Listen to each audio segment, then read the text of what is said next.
92 سے اپلائی کر رہا ہوں کہ میرا پاسپورٹ ختم ہو گیا ہے، میرا پاسپورٹ ختم ہو گیا ہے، میرا پاسپورٹ بنا دو۔ بالآخر میں یہی تھا کہ 19 جون 1992 کا فوجی آپریشن شروع کر دیا جنرل آصف نواز کے زمانے میں، اس وقت سی او ایس تھے یہ مرحوم۔ تو اس کے بعد بار بار میں اپیلیں کرتا رہا۔ پھر جب واجد شمس الحسن صاحب ہائی کمیشن پاکستان کے لندن میں ہائی کمیشن واجد شمس الحسن صاحب مرحوم جب ہائی کمشنر تھے، وہ میرے ایک جلسے میں جب آئے شرکت کے لیے تو میں نے ان سے فریاد کی، میں نے کہا بھائی میرا پاسپورٹ کیوں نہیں بنا؟ کہنے لگے کیوں آپ نے اپلائی کیوں نہیں کیا؟ میں نے کہا میں تو 50 دفعہ کر چکا ہوں۔ میں نے تمام ان کو چیزیں دکھائیں، کہنے لگے کوئی بات نہیں، ہم فارم بھیج دیتے ہیں، آپ بھریے اور بتا دیجیے کس دن آپ کو آنے کے۔ ان کو معلوم ہے میرے سیکیورٹی کے پرابلمز تھے، وہ جانتے تھے شروع سے، پاکستان سے مجھے جانتے تھے، تو انہوں نے پورا عملہ نائکوب کا انٹرنیشنل سیکریٹریٹ میں لے کر آئے، میرے فنگر پرنٹ لیے اور 2014 کی بات بتا رہا ہوں، 2014 کی، یہ 2014 میں میرے فنگر پرنٹ لیے، میرے فوٹو لیے، یعنی جو کسی فارم کی تکمیل کے لیے جو ضروری نیسسری چیزیں ہوتی ہیں وہ میں نے سب کچھ کر دی۔ اب رہ گیا مسئلہ فیس کا، وہ بھی فیس بھی دے دی گئی، اور واجد شمس الحسن صاحب مرحوم اللہ انہیں غریق رحمت کرے، انہوں نے کہا آپ فیس کو چھوڑ دیجئے، فیس میں دے دوں گا۔ میں نے بہت کہا کہ آپ یہ میں نے خیر بڑے تھے مجھ سے بہت، اور میں ان کی ہمیشہ عزت کرتا تھا، تو میں نے کہا ٹھیک ہے۔ انہوں نے خود پیسے جمع کرائے اور وہ پہنچا پاکستان، یہاں سے لندن سے ہائی کمیشن سے پاکستان پہنچا، اس وقت چودھری نثار وزیر داخلہ تھے، فورن افیئرس نے وہ یعنی یہ خبر بھی آ گئی کہ وزیر الطاف حسین نے نائکوب کے لیے، میرے پاس اس وقت کٹنگ نہیں ہے ورنہ میں آپ کو دکھا دیتا، خبر پاکستان میں چھپ گئی تھی، لیکن میرا خیال ہے اس وقت دفتر خارجہ کی ترجمان خاتون ہوتی تھی تسلیم مرزا، تسلیم اسلم، دیکھ لیجئے گا آپ 2014 میں انہوں نے، ان کا بیان ہے کہ ہاں ہمیں الطاف حسین کا وہ مل گیا ہے اور وہ انڈر پروسیس ہے، بعد میں ریجیکٹ کر دیا۔ اس کے بعد پھر میں نے 2022 میں پھر داخل کیا، فیس بھی دی، اور وہ ابھی تک نہیں ہوا، نہیں وہ پاکستان گیا، پاکستان والوں نے منع کر دیا۔ تو کوئی ریزن آپ کو ملا ہے کوئی اسپیشل کہ جی اس وجہ سے آپ کو نہیں دے رہے یا کچھ؟ Do you know official reason? Reason وہی ہے جو عبد القدیر کا ریزن تھا، اس بیماری، وہ اس قید میں ان کو جو ٹارچر ہوا ہے، مینٹل ٹارچر، اس سے وہ سنبھل نہ پائے اور بیماری میں مبتلا ہوتے گئے، لیکن اس کے باوجود بھی وہ ہمت سے کام کرتے رہے۔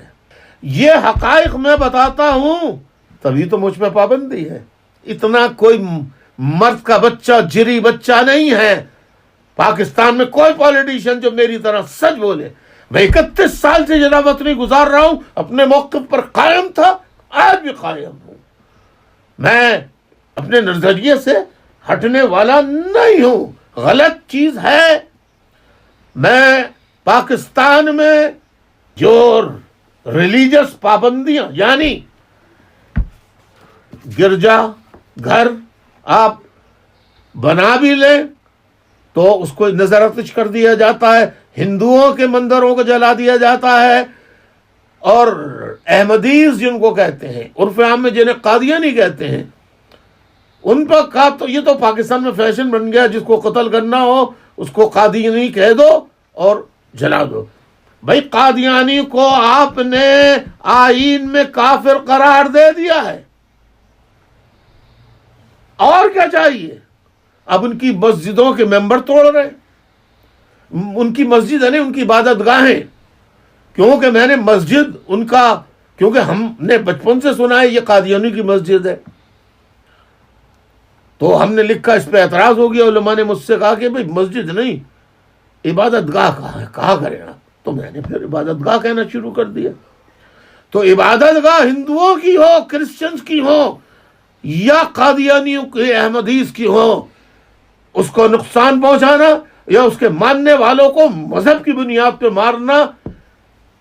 ایسے ملک کو انسانوں کا ملک نہیں بلکہ کوئی خلائی مخلوق، کوئی آسمانی مونسٹر والی وہ مخلوق کا ملک کہا جائے گا، اور اس کے لیے پھر زندہ باد کا نعرہ نہیں لگے گا۔ کل میرے بارے میں جن لوگوں نے بڑی بڑی گالم گلوچ پر اپنی کالم لکھے، تقریریں کی، آج وہ خود فوج کو گالیاں دے رہے ہیں، کھلا ماں بہن کی۔ تو جو قدیر کا تھا، اسی طرح Pervez Musharraf chief of army staff تھا، جس پہ آرٹیکل 6 کا مقدمہ بنا۔ میں نے کہا ٹھیک ہے، آفتاب صاحب ذرا غور فرمائیے گا، میں نے کہا ٹھیک ہے، اگر بن گیا، آپ نے بنا دیا ہے، انہوں نے آئین توڑا، ٹھیک ہے، چلائیے مقدمہ۔ لیکن جس وقت ماشاء اللہ امپوز کیا گیا گراؤنڈ پر، زمین پر، اس وقت جنرل پرویز مشرف طیارے میں، ہوا میں تھے، فضا میں تھے، اور زمین پر لگانے والے جرنیل جو تھے، جنہوں نے نواز شریف کے کن پٹی پہ بندوق رکھ کر ان سے استعفیٰ لیا، اور پرائم منسٹر ہاؤس پہ جن جرنیلوں نے، جس بریگیڈ نے، جن جرنیلوں نے وہاں یہ اقدامات کیے، تو وہ سہولت ایڈنگ ابیٹنگ میں آ گئے نا۔ آفتاب صاحب، میرے سوال کا جواب آپ بھی مانگیے، کسی ایک جرنیل جس نے زمین پر نواز شریف کو گرفتار کیا اور ایڈنگ ابیٹنگ کی، اس وقت پرویز مشرف زمین پر تھے ہی نہیں، انہوں نے ماشاء اللہ امپوز کر دیا جنرل پرویز مشرف کی غیر حاضری میں۔ تو sorry to interrupt you Altaf صاحب، آر یو سجیسٹنگ کہ یہ جو ماشاء اللہ جنرل پرویز مشرف کے زمانے میں لگا، وہ ان کا ڈیسیجن نہیں تھا، پرویز مشرف کا ڈیسیجن نہیں تھا، آپ یہ سجیسٹ کر رہے ہیں؟ وہ اجتماعی ڈیسیجن جرنیلوں کا تھا، اور جرنیل کی رضامندی اگر نہیں ہوتی تو باقی جرنیل جو ہیں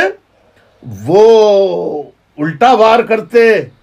ان دو جرنیلوں پر، کیونکہ پرویز مشرف چیف تھے، چیف آف آرمی سٹاف تھے، وہ تو آسمان پہ تھے، مطلب آسمان، یہ فضا میں تھے وہ تو ان پہ تو مقدمہ چلا ہی نہیں، ان کو گرفتار بھی نہیں کیا۔ کیوں کہ جنرل پرویز ڈاکٹر خدیر کی طرح، ڈاکٹر خدیر بھی مہاجر تھے، پرویز مشرف بھی مہاجر تھے، ان کا ڈومیسائل کراچی کا تھا، اور وہ جو جرنیلوں نے ماشاء اللہ لگایا، نواز شریف کے ہتھ کڑیاں ڈالی، کنپٹی پہ بندوق رکھی، وہ جرنیلوں کا ڈومیسائل پنجاب کا تھا۔ ایسے جب ملک میں یہ نظام ہوگا تو پھر مکافات عمل ہوگا۔ آج پنجاب میں بھی دیکھیے 9-0 توڑا تھا نا، 9-0 کا دروازہ، 9-0 پہ تالا ڈالا، پھر آگ لگائی، پھر بلڈوزر سے اس کو توڑ دیا۔ تو میں نے کہا تھا سب کے گھروں پہ تالے لگیں گے، ایک ایک چیز پہ لگے گا، یہ فقیر کی بد دعا ہے، الطاف حسین فقیر کی بد دعا ہے، لگے گا۔ میری بات پوری ہوگی میری زندگی میں یا میرے مرنے کے بعد؟ الطاف صاحب، ایک یہ ہمارے ساری آپ کی ڈسکشن اس تقریر کے حوالے سے شروع ہوئی جس کے بعد یہ سارا کریک ڈاؤن ہوا. مجھے آنیسٹلی میں ایک بات سمجھنا چاہ رہا ہوں, پلیز ہیلپ می انڈرسٹینڈ. آپ کی پاپولیرٹی جو پاکستان میں رہتا ہے, اسپیشلی کراچی میں رہتا ہے, اس کو پتا ہے کہ آپ کتنے پاپولر, کتنے کیرزمیٹک لیڈر ہیں. آپ کا اپنی پارٹی پہ کتنا مطلب اسٹرانگ انفلوئنس ہے ان اے سینس کہ اس تقریر سے پہلے, ایم کیو ایم پاکستان بننے سے پہلے, ابھی بھی جو بھی لیڈران وہاں پر ہیں جو ایم کیو ایم پاکستان کے, وہ کوئی تصور بھی نہیں کر سکتا تھا کہ آپ سے وہ جدا ہو سکتے ہیں. میں یہ سمجھنا چاہ رہا ہوں اوور نائٹ کیا ایسا ہوا, کیا ایسے چینجز آ سکتے ہیں کہ آپ کی اتنی بڑی لیڈرشپ اتنے کلیکٹیو گروپ میں, I mean unless I am missing something, overnight ایک طریقے سے پلٹ جائے اور اپنی آپ کو مطلب اپنے آپ سے آپ کو الگ کر دیں اور نئی پارٹی بنا لیں اوور نائٹ. یہ کیا ایسا ہوتا ہے, کس طرح یہ سارے لوگ اتنے چاہنے والے آپ کے ڈائی ہارڈ فین جو ہے پلٹ سکتے ہیں؟ جواب سنیں گے اس کا؟ میں سمجھنا چاہ رہا ہوں الطاف بھائی. اس